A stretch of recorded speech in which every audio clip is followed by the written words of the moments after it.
My conscience won't let me go shoot some poor, hungry people in the mud for big, powerful America and shoot them for what? They never called me nigger.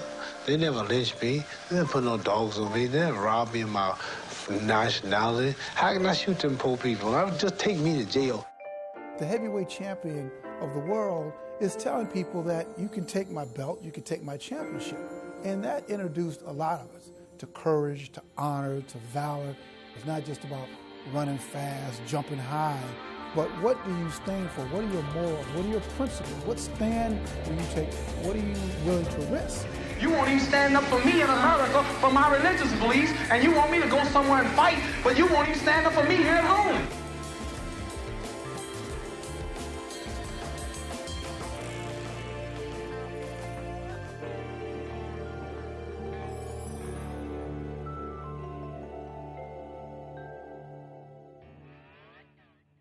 Muhammad Ali was, the story goes, the greatest boxer of all time.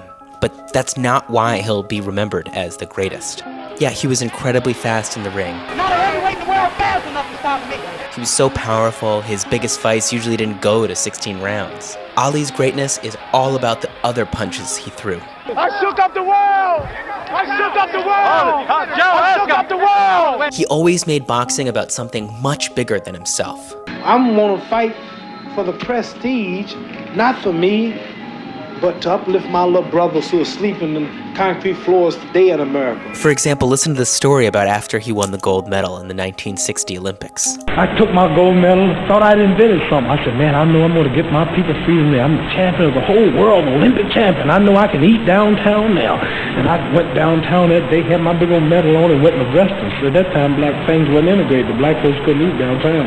And I went downtown, I sat down, and I said, a cup of coffee, hot dog.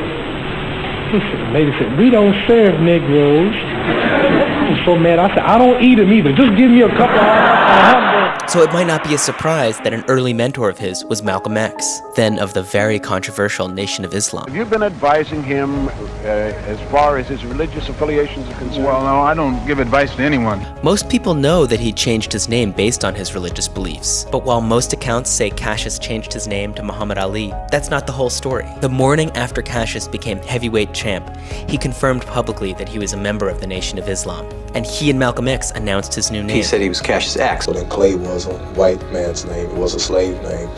Days later, Elijah Muhammad, the leader of the Nation of Islam, went further, bestowing upon Cassius X an original name, Muhammad Ali, which meant beloved of God. So now, Muhammad Ali. But he refused to change his name legally. Who would have to face? The judge is what color? I don't know. He's white. So in other words, I'd have to ask a white man, may I call myself Muhammad Ali boss? He refused the draft to serve in Vietnam as a conscientious objector. That meant losing his title, losing his profession, and being convicted in a court. My conscience won't let me go shoot my brother, some darker people, some poor, hungry people in the mud for big, powerful America, and shoot them for what? They never called me nigger. They never lynched me. They never put no dogs on me. They never robbed me of my nationality, raped and killed my mother and father. What, I'm going to shoot them for what? How am I going to shoot them? Just take me to jail. But his moral stand brought him into the civil rights movement. He befriended Martin Luther King Jr. despite their religious differences. What did you discuss back in the hotel room? Nothing, just friends, just like Khrushchev and Kennedy.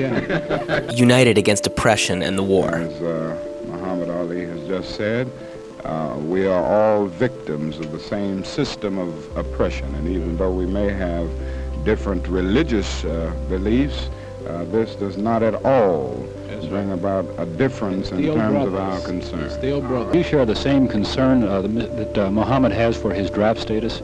Oh, I certainly do. My views on the draft are very clear. I'm against it. And he took his case of conscientious objection to the Supreme Court. I haven't burnt my own draft record. What I'm doing is legal. This is why I believe I'll receive justice in the higher courts. You can deny the draft on any grounds, but you'll have to go to court. It's law. If you lose, you go to jail, which I said I do. My fight is legal.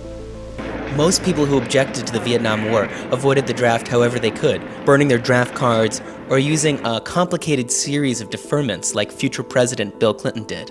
But if you notice, I'm been the most persecuted. I'm not allowed to work in America. I'm not allowed to leave America. Home of the brave, land of the free. So are there times when you miss being heavyweight champ of the world? No, they miss me. Well, I know that. No, I don't miss it. I'm not missing it. He won that case, and when he returned to boxing, he didn't stop shaking things up. Vietcong are not all bad, but America's still dropping bombs. In Hiroshima, Japan wasn't bad, but she still dropped the bomb. In Korea, they wasn't bad, but they still dropped the bomb. So now I'm going to forget the 400 years of lynching and killing and raping and depriving my people of freedom, justice, equality, the first prize, last high, the lowest of low, last respected. And I'm going to look at 2 or 3 white people who are trying to do right and don't see the other million trying to kill me. He used these media appearances over and over to try to promote living a moral life. As you know, in this country, a black athlete or entertainer has a lot of influence. Some of them promote wrestling, some of them make movies. I'd like to do all I can to uplift the people morally and spiritually, and as far as loving self and sticking together and helping self before expecting others to help them and respect them when they don't respect themselves. Well, having known you as long as I do, I don't know anybody else who's better qualified to do that than you. And I know you mean it. After he retired, he even saved a man from jumping to his death in 1981. The former heavyweight champion went to a window and reportedly yelled, "I'm your brother. I want to help you." Recognizing Ali, the man finally opened the fire escape door, and Ali approached him on the ledge. He helped negotiate the release of 14 hostages in Iraq. He stood with Nelson Mandela against apartheid. He delivered medical supplies and food to kids all over the world. And though his genetic disease, Parkinson's, cruelly impaired his function, that never stopped his ability to inspire billions. 3 billion people watched this in 1996. And in one of his final public appearances, he spoke out about Islam after the devastating attacks of September 11th, even though he could barely speak. I'm a Muslim. I've been a Muslim for 20 years. And I'm against killing, violence, and all Muslims are against it. I think that people should know the real truth about Islam. You know me, I'm a boxer. I'm called the greatest of all time. People recognize me for being a boxer and a man of truth. And I wouldn't be here representing Islam if it was really like the terrorists made it look. I think that all the people should know the truth and come to recognize the truth, because Islam is peace against killing, murder, and the terrorists and the people doing that in the name of Islam are wrong, and if I had a chance, I'd do something about it. And last fall, when he could no longer speak, he wrote a statement against comments from Donald Trump that lumped the actions of a few murderers in Paris and San Bernardino with 1.5 billion Muslims around the world. He said, quote, "Speaking as someone who has never been accused of political correctness, I believe that our political leaders should use their position to bring understanding about the religion of Islam and clarify that these misguided murderers have perverted people's views on what Islam really is." Ali was a fighter, but I don't think his muscles are really the part that we care about. And it's not what he cared most about either.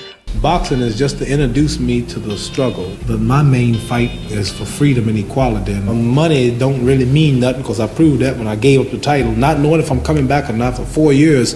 So those gloves he wore represented a lot more than physical punching. And a pair of his have been in the president's private offices the past 8 years. For this fight, I've wrestled with alligators. I've tussled with a whale. I done handcuffed lightning and put thunder in jail. You know I'm bad. I have murdered a rock. I injured a stone. And I hospitalized a brick. I'm so bad I make medicine sick. I'm so fast, man, I can run through a hurricane and don't get wet. When George Foreman meets me, he'll pay his debt. I can drown a drink of water and kill a dead tree. Wait till you see Muhammad Ali.